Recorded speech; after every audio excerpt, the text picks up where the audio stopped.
This is just a sample of the audiobook.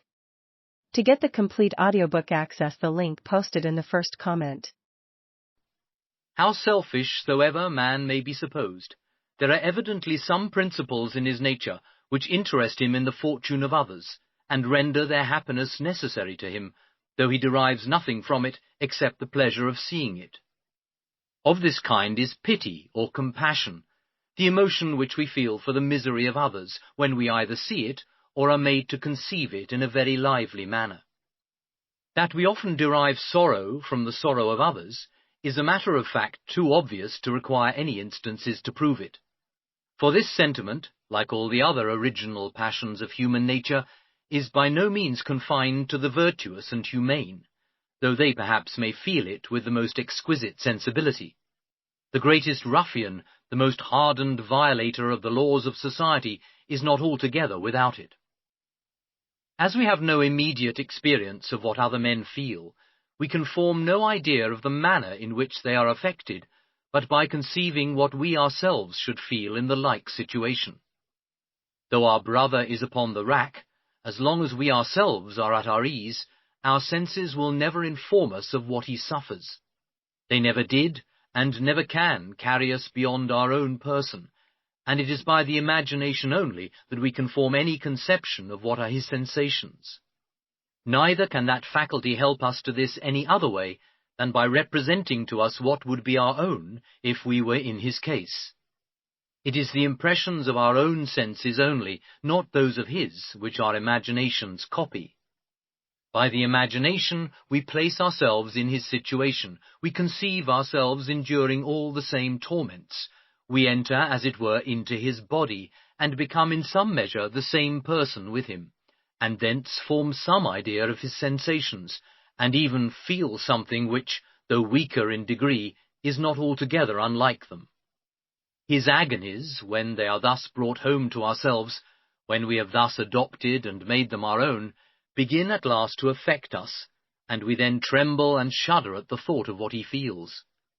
For as to be in pain or distress of any kind excites the most excessive sorrow, so to conceive or to imagine that we are in it excites some degree of the same emotion, in proportion to the vivacity or dullness of the conception.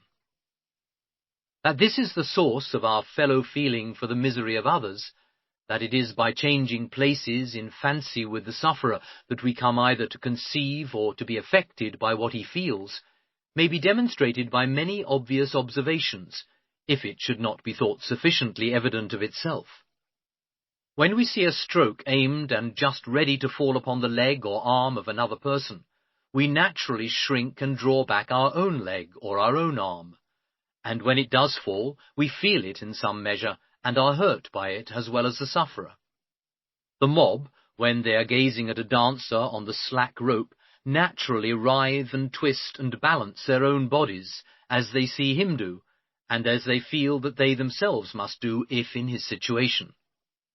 Persons of delicate fibres and a weak constitution of body complain that in looking on the sores and ulcers which are exposed by beggars in the streets, they are apt to feel an itching or uneasy sensation in the correspondent part of their own bodies.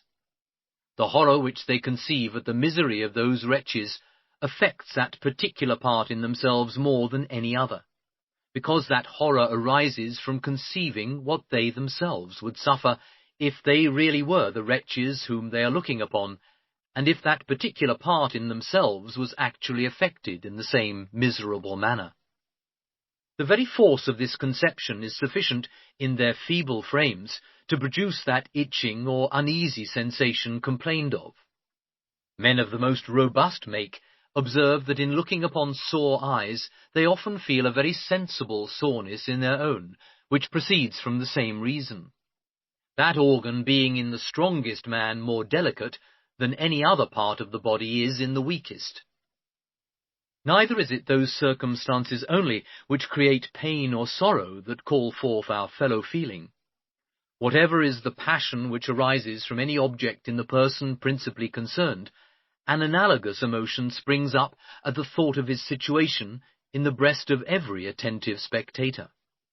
Our joy for the deliverance of those heroes of tragedy or romance who interest us is as sincere as our grief for their distress, and our fellow feeling with their misery is not more real than that with their happiness.